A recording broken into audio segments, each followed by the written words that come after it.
The Pimpri-Chinchwad Education Trust has established a state-private university known as Pimpri-Chinchwad University at Sate, Vadgaon Mawar in Pune Metropolitan Regional Development Authority. It is a 30-acre campus of academic facilities and amenities for students and teachers to help them to achieve their fullest potential. The Pimpri-Chinchwad University campus is well connected with the cities Pune and Pimpri-Chinchwad by road through Mumbai-Pune National Highway number 4 as well as Mumbai-Pune Expressway. Also, railway station Kanhe is at 1 kilometer distance. The nearest airport is Pune Airport. PCU has its different verticals which prepares leaders from different fields. School of Engineering and Technology.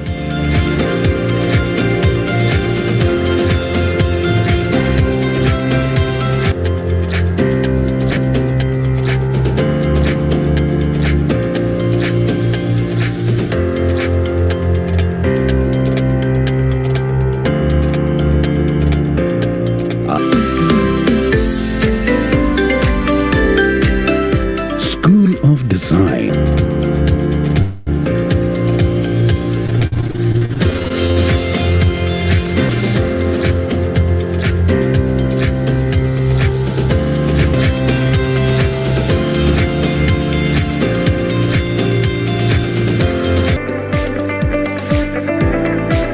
School of Media Arts and Communication Studies by incorporating cultural activities, events, and organized tours and trips, fostering a holistic development approach. In essence, Pimpri-Chinchwad University is not just an institution. It is a vibrant ecosystem that nurtures talent, fosters creativity, and provides a platform for students to thrive in every aspect of their academic journey. PCU Bus Transport provides service across the city.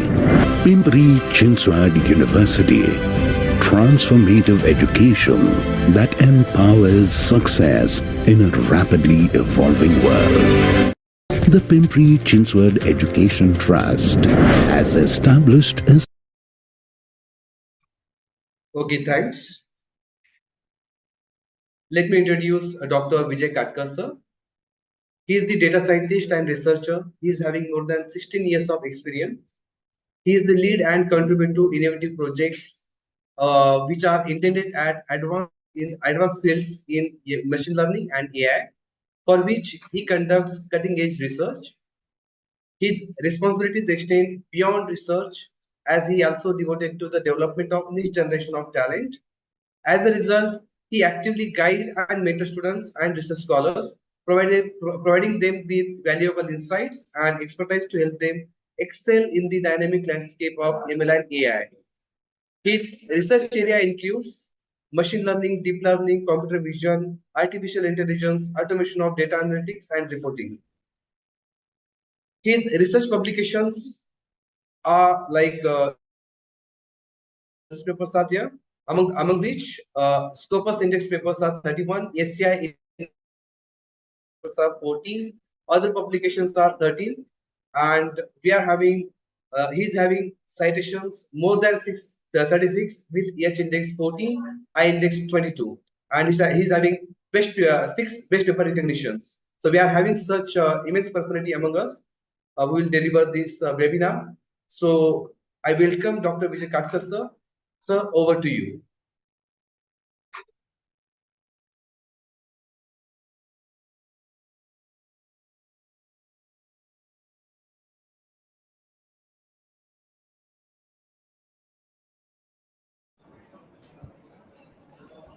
Good afternoon, everyone.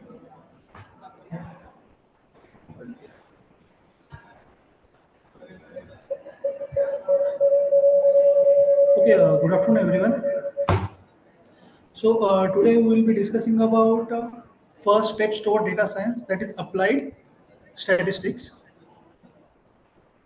Many times we have heard this terminology that's data science, but what actually is data science? Data science is a combination of three different things.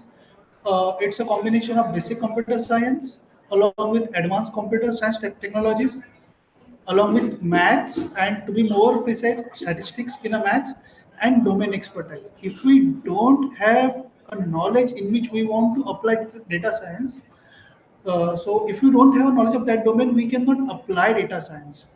So data science, this terminology became famous in the world first time when it was acknowledged by Barack Obama, the ex-president of US. He publicly acknowledged that data science was the most important thing behind his win. Without data science, his win was very difficult. That was he acknowledged. After that, world started looking at data science differently, and it becomes a very popular thing. So from maths, we know mostly statistics is involved. From computer science, all the terminologies and key areas, including machine learning, artificial intelligence, everything is involved. But here they don't require in-depth knowledge, but the working and applied knowledge of those technologies is sufficient. So when we talk about data science, it is consisting of two words, data and science. So mostly it focuses on four types of data: nominal data, ordinal data, interval data, and a ratio data. There is a little difference between interval and ratio data. So nominal data means the data which we cannot sort, the data on which we cannot perform any mathematical operations. But the data like marital status, married, unmarried, divorced, or a gender of a person, ethnicity of a person like Indian or Asian or Maharashtrian or from different part of India. So the data which is categorized, we can sort that data in ascending order or descending order according to it. But the we cannot say that a particular value is having higher value or a higher rating, another value is having low rating. We cannot do that. So that's a nominal data. Next is ordinal data. Ordinal data means our surnames and all, which we can sort and which is having a particular meaning. When let's say when the roll number needs to be assigned to students, there the student roll call list is sorted according to their surnames or first names and last name, and then roll numbers are assigned. The most important part comes when it is interval data. So interval data means, let's say here the data like SAT scores, IQ, year of year, then month of a year and all. So here there is an interval, and the most important thing is the interval is equidistance. For example, let's say we are assigning a grading to a food from 1 to 5. So it will be 1, 2, 3, 4, or 5. The difference between every value is fixed. Similarly, if it is a year, 2015, 2016, 2017, the distance is equal. So the interval data is mostly data that we see in real world. But the important thing about interval data is there is no true zero value. So, what do you mean by when we say true? There is no true zero value. For example, let's say a student appeared for examination, and in that examination he scored zero. Then anyone can say it's a zero. So there is a zero value. But we cannot say it's a true zero value. Why? Let's say there are 10 questions in exam, and student don't know exactly only those 10 questions, but he know other information about the subject. So this score zero does not indicate that he has a zero knowledge of a subject. It indicates he has a zero knowledge of a particular set of questions. So interval data is missing that true zero. And the ratio data, it contains zero. For example, age zero means it's a newborn child. Weight of a particular item is zero means it is very light. For example, air, we cannot have proper weight. Similarly, all other things. So the ratio and interval, the basic difference is true zero value. True zero value means literal zero value, which is there only in ratio data, but not interval data. So the nominal data. It's a least complex and the simplest form of a data. As we'll go towards ordinal data and interval data become more and more complex. And the ratio data, as there is another thing. For example, let's say a person has earned money. So person can earn $0 in a month or in a particular week, and that is actual and literal zero value. So this is the difference. So these are four different data types in data science, but with time it has evolved, and now emojis, hyperlinks, images, video, this is also considered a data, and a huge amount of work is going on in that field. But the basic four data types in data science are nominal, ordinal, interval, and ratio. So if we want to analyze that data, so when we say we analyze the data, we have to describe the data using some values. So there are six ways in which we can describe the data. These are basically, there are many ways, but these are six basic ways in which we can describe the data. Mean, or in a layman's term, we can call it average, median, mode. So this tends the central tendency of a data, means where actual data lies, and opposite to this, that is the range of a data, variance and standard deviation. So by combining these two things, that measure of central tendency and measure of spread of a data or a variability of a data, by combining these two things, we can describe the data properly. So let's take a simple example. Let's say we have certain numbers, those are 7, 3, 4, 1, 7, and 6. So mean of a data means what? Add all the values and divide by number of values. That is 6. So we can get a mean as 28 by 6. That is the average of a data. Mode means the value which is most common in a data. So if we will see this data, 1, 3, 4, and 6 appear only once, whereas 7 value has appeared twice. So the most common value or the most appeared value in this data set is 7. So the mode of a data is 7. And the third is median. Median means median means what? A simple thing. It's a central value, but before identifying the central value, sort the values in either ascending order or descending order. So we can see here the values sorted in descending order are 7, 7, 6, 4, 3, and 1. So the middle value is considered as a median value. But here the total number of values are 6. So we cannot have exact a middle value. So three values on left hand side, three values on right hand side. In that case, we can take the average of these two values, 6 plus 4, 10 by 2. So here the median of a data will be 10. So mode is 7 and mean is 28 by 6. So that is close to 5. So these three measures are called as central tendency because they indicates what is the average or middle value or most appeared values. So central part. So based on these three values, can we see or can we check a particular data is proper or what? So let's take an example. As a data scientist, the basic responsibility of a person is analyze the data and check whether the data reflects true values or it is there is some what you can say ambiguity or there is something wrong in that or they are trying to convey some wrong information. So that as a data scientist, the person should identify. So let's take an example. So here there are 40 values. This 40 values represents the salary package of a students in campus placement.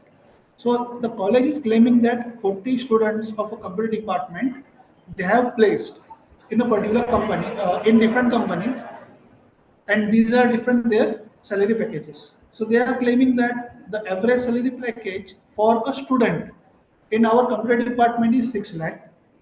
So the mode means maximum number of students got a package that is 5 lakhs. The maximum salary that they got is 20 lakhs and the minimum salary that they got is 3.5 lakhs. So here, if we look at first three values, average salary 6 lakhs, the mode, that is maximum number of students got 5 lakhs, and the maximum salary that student got is 20 lakhs. So it gives us the impression that yes, if a particular student enrolls in a computer department of this college, then on an average he will get package around 5 lakhs. But is it actually true that most of the students or maximum number of students will get package 5 lakhs or above or not? That we can explore with the help of remaining three parameters of a measure, that is range, variance, and standard deviation. So in a range, the one important type of range is interquartile range. Interquartile range means what? It let's say it divides our data into four parts. So it do it in three steps. In first step, it will sort the data in ascending order, or let's say descending order. Here the data is in ascending order. Identify the median of a data. So now there is upper half and lower half. So it is a first step, identify the median, upper half and lower half. Now again calculate the median of upper half. That is called as Q1. And then identify the median of a lower half. That is called as Q3. So now we calculated median three times. In first time or in first attempt, sort the data in ascending order, identify the median of entire data. That is called as Q2. Then identify the median of upper part only, upper part of Q2, that is called as Q1, and then identify the median of a lower part from Q2, that is called as Q3. So Q1, Q2, and Q3, these are 3 points, and these 3 points represents the interquartile range. So the range between Q3 to Q1 is called as interquartile range, and the first part is called as Q1, second part is called as Q2, the third part is called as Q3, and fourth part is called as Q4. That is quartile 1, quartile 2, quartile 3, and quartile 4. Values above Q1 are called as Q1 values, quartile 1. Values between Q1 and Q2 are called as quartile 2. Values between Q2 and Q3 are called as quartile 3. And values below Q3 are called as quartile 4. So let's see how, based on this Q1, Q2, and Q3, we can check the claim of a college that the average salary package for students is 6 lakh. So here, if we will see Q1, Q2, and Q3. Q1 means what? Top 25% of the elements. Q2 means 50% elements. Q3 means 75% of the elements. So now, if I sort the values in ascending order, then my Q1 is pointing to 3.5 lakhs, Q2 is pointing to 5 lakhs, and Q3 is pointing to 5.7 lakhs. So Q1, Q2, and Q3, they are pointing to 3.5 lakhs, 5 lakhs, and 5.7 lakhs. So we can say that Q1 3.5 lakhs, Q2 5 lakhs, and Q3 is 5.75 lakhs. So means 75% values are below 5.7 lakhs. 75% values are below 5.75 lakhs. So if 75% values are below 5.75 lakhs, means only 25% students are having salary package above 5.75 lakhs. When only 25% students are having salary package above 5.75 lakhs. So it simply indicates the claim of a college which says that the average salary package of a student is 6 lakhs per annum is wrong. The data is biased. So because of some big values like 20 and 12, very few values, like one student is having 20 lakhs package, two, three students are having 12 lakhs package. Because of these very few number of students, the average salary package is increased. So it simply indicates, as a data scientist, one can simply say that three quartiles are having values less than or equal to 5.75 lakhs. So when we say average salary package is 6 lakhs for students, the claim is wrong. Mostly students will, more than 50% students will get package less than 50% or around 50%. So this is one claim. This claim can be further supported with other other measures like variance and standard deviation. So variance and standard deviation means, variance, it is a square difference, and square root of that variance is a standard deviation. Square root of variance is standard deviation. Standard deviation indicates how much value varies from average. Standard deviation indicates what? How much value varies from average. So here the average that they are claiming is 6 lakhs per annum. The average salary that they are claiming is 6 lakhs. And now how much is variation from 6 lakhs? So now this variation is in both the direction. 6 lakhs plus that variation and 6 lakhs minus that variation. So it is in both the direction, positive direction and negative direction. So if we can see, the variation is 3.7 lakhs. So if we, even though we will consider it 3.5, it is 6 plus 3.5, that is 9.5 lakhs, and 6 minus 3.5, that is 2.5 lakhs. The salary can vary from 2.5 lakhs to 9.5 lakhs. So it's a big range of a salary, and student can get salary as low as 2.5 or close to 6, and can get a salary as good as 9 lakhs. So here the placement of a college is under question. That yes, the package can be low, it can be high also. We cannot blindly say that the package is 3.5. Average package is 6 lakhs, and students can get package around 5 lakhs easily. So here, by using simple descriptive statistics like mean, median, mode, range, variance, and standard deviation, we can claim that we can verify the data given by the college or any other. Here it is college, but in real life it can be any other agency, or it can be any other organization. So the whether the data is correct or it is misleading. So here we can easily say that the data is misleading, where they are saying that average package is 6 lakhs. Using interquartile range, we can say that 75% students are getting salary below average. Average is 6 lakhs. So 75% students are getting salary below average, and the variation is good. So the claim is misleading, that we can easily understand.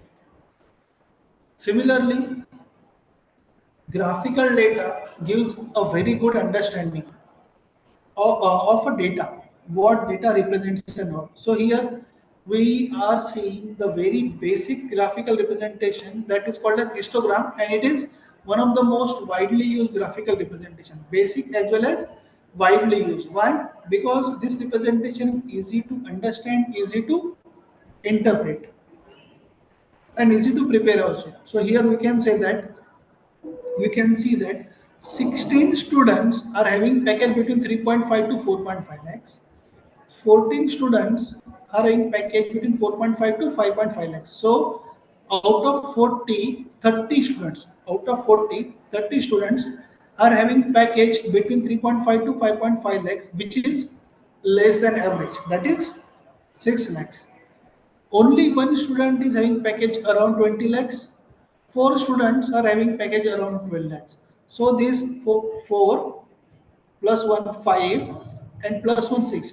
So this 6 students package is increasing the average. So these 6 values are increasing the average. So this can be easily understood with the help of histogram, whereas we can understand this thing with the help of standard deviation, interquartile range, and mean, median, mode also. But histogram gives us better idea.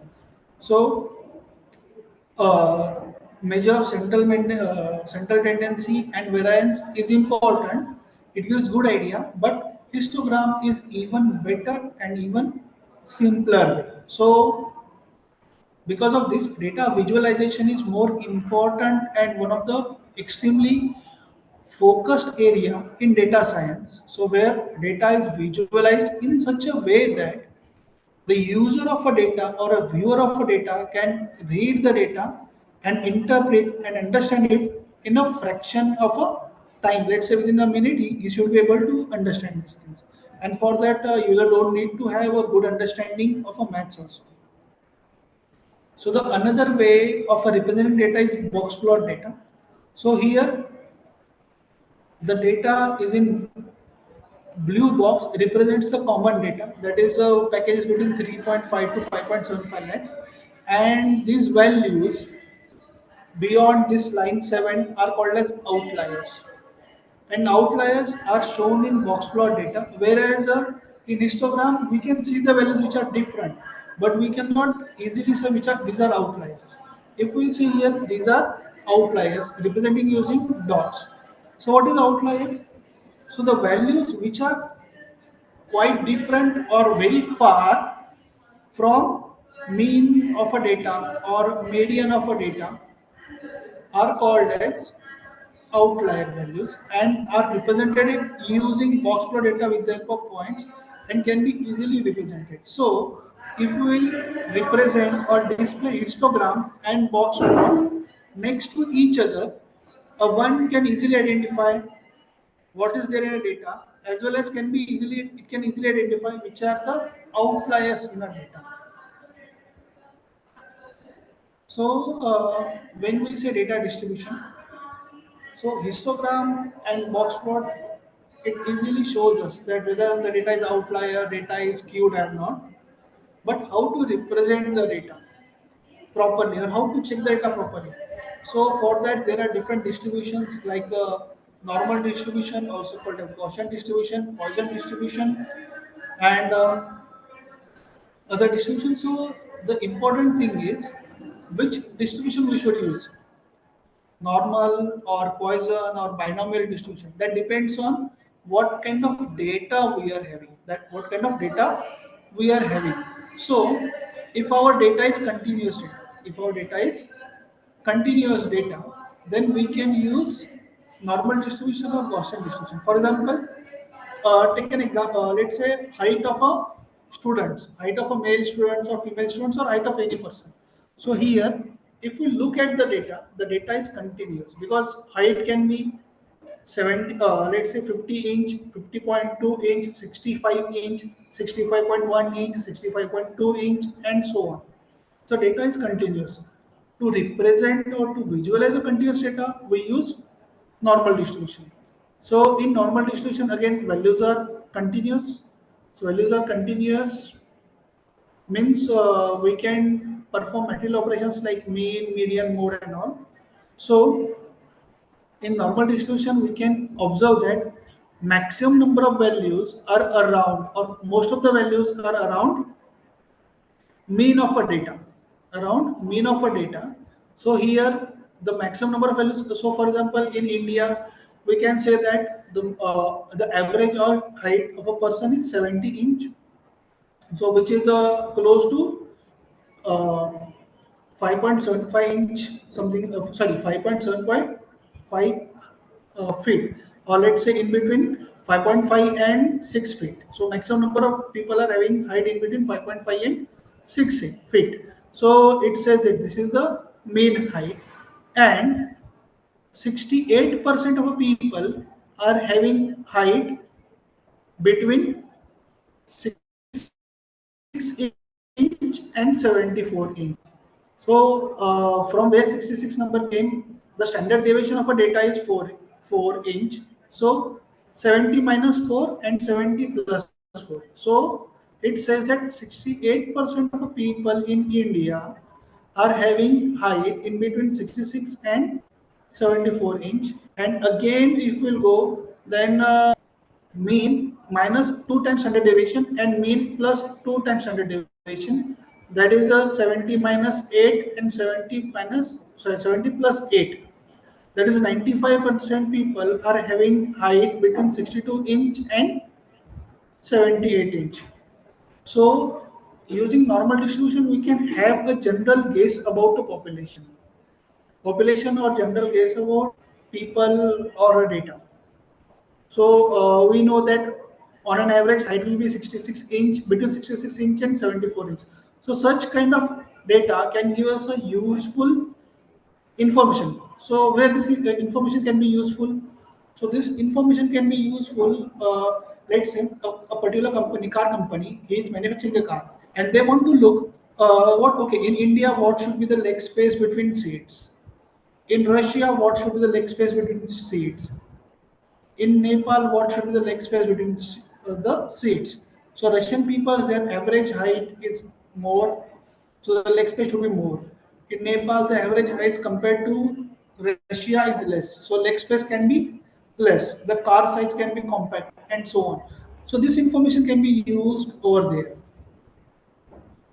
So similarly, just taken another application. Let's say I have mean, median, and mode. I am plotting a data. So where I can use this data? So I can use this data to check the quality of a paper, whether the paper was easy or difficult or normal. For example, let's say if a paper is easy, then maximum number of students will get higher marks. If paper is difficult, then maximum number of students will get less marks. So how can I say maximum number of students are having less mark or more marks? Look at the mode. Mode is at higher side. What is mode? Maximum occurrence count. And median is average. So median is the count. So if a mode is on the right hand side, we can say paper was easy. Maximum number of students are having higher marks. Here mode at a lower side. So maximum number of students are having less marks. The paper was easy.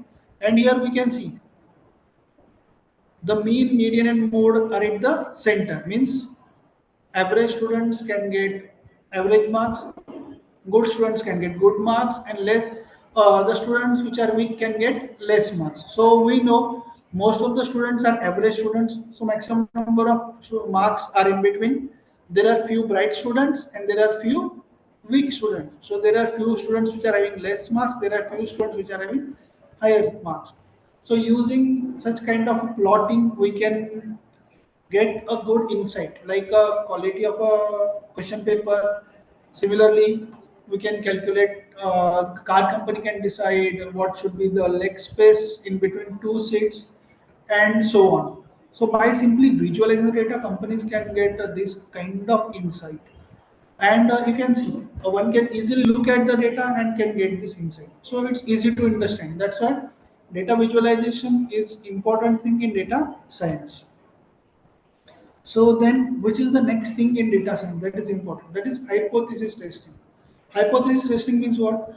There are common beliefs, and using statistics, we can check whether these beliefs are true or they are just beliefs. For example, one simple belief in schools or in colleges that boys gets into more trouble as compared to girls. So let's say if there is some trouble or there is some complaints, mostly the complaints will be about boys and there will be less complaints about girls. So can we verify such things using statistics? Yes, we can verify such things using statistics. If we can verify this thing, we can verify the things who goes for more number of signal breaking boys or girls and kind of things. So let's say there are total 237 students in our department, out of which 117 are boys, 120 are girls. So out of 117, 46 boys gets into trouble with some or other teacher for some activity. 71 boys didn't enter into trouble.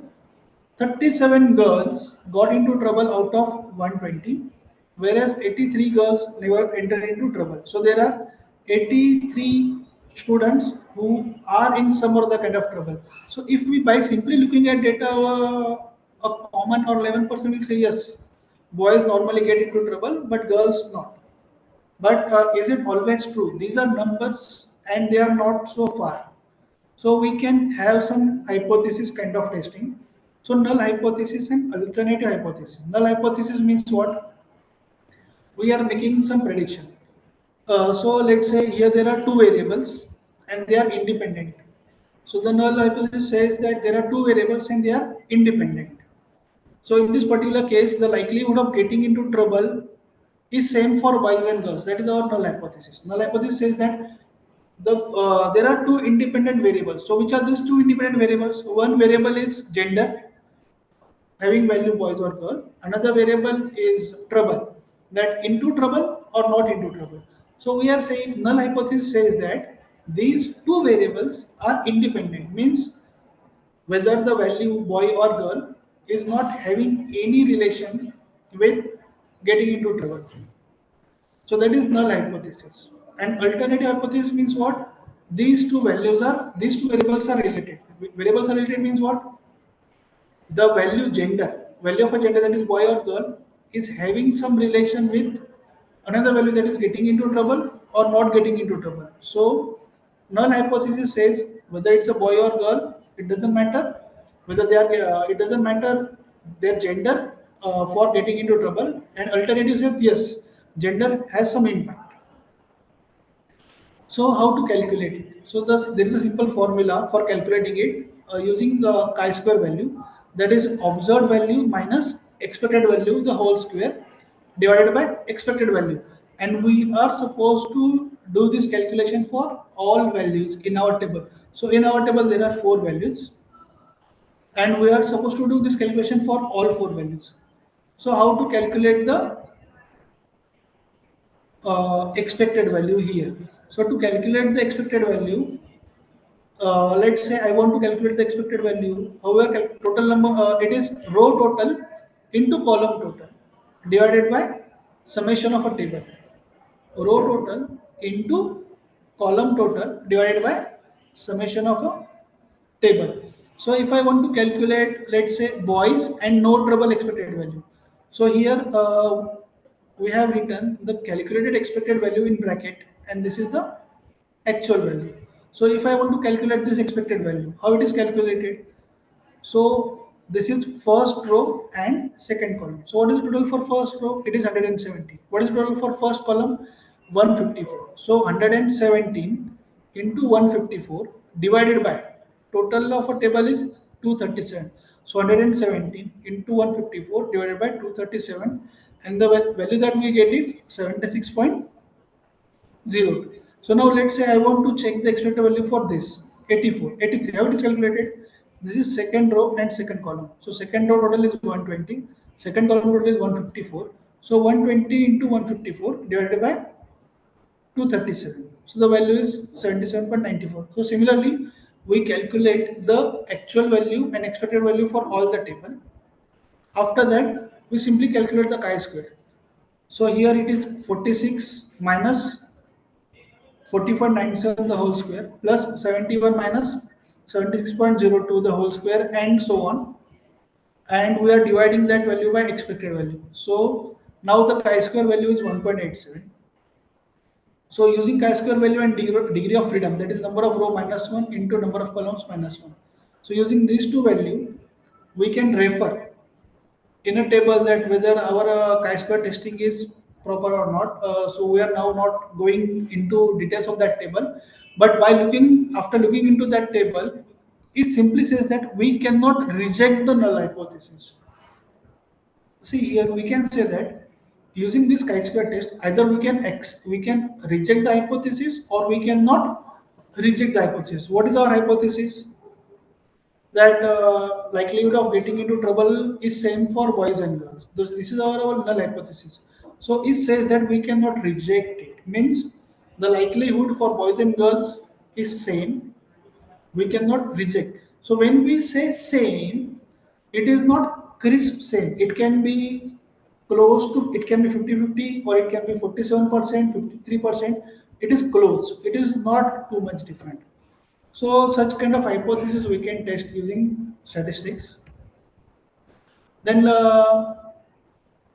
let's take a case study where statistics was used uh, by a billing company to decide whether it can use data science to reduce their call center billing. So it will take not it will not take more than 3 minutes to complete it. So, electronic equipment manufacturing company, they used to sell this equipment all over the India, and they were hiring a third-party call center services for any query that customer is having. So their call center bill per month was quite high. So they hired a data scientist, and they asked, "Can you reduce our call center bill?" And they gave him the entire data. So what the data, this data scientist did, he plot the entire data of calls on a map that from which area they are getting maximum number of calls and from which area they are getting minimum calls. So he visualized the entire data. He calculated mean, median, mode, call duration, and all, because call duration also adds to the billing. Lesser the call duration, lesser the billing; higher the call duration, higher the billing. It is not only number of calls; duration of call also matters. So he visualized everything, and then he simply gave us some number of pin codes to the company that if you will sell a date, if you will sell a product to this pin code after delivery, you simply ask them what are your problems, and you simply give them directions 2 3 minutes. So now their person from the company is calling instead of a third party call center answering their calls. So the person they are hiring is on a monthly salary, not a per call salary. So the call billing was reduced by simply using data visualization and central major tendencies like mean, median, mode, and variance. So due to limitation of time, we will stop here. Any questions, anyone?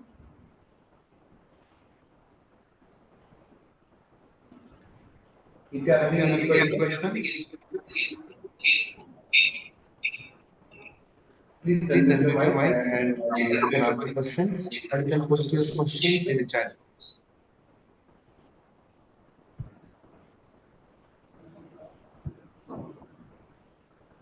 Okay, I Okay, I hope hope there there are are no no further further questions. questions.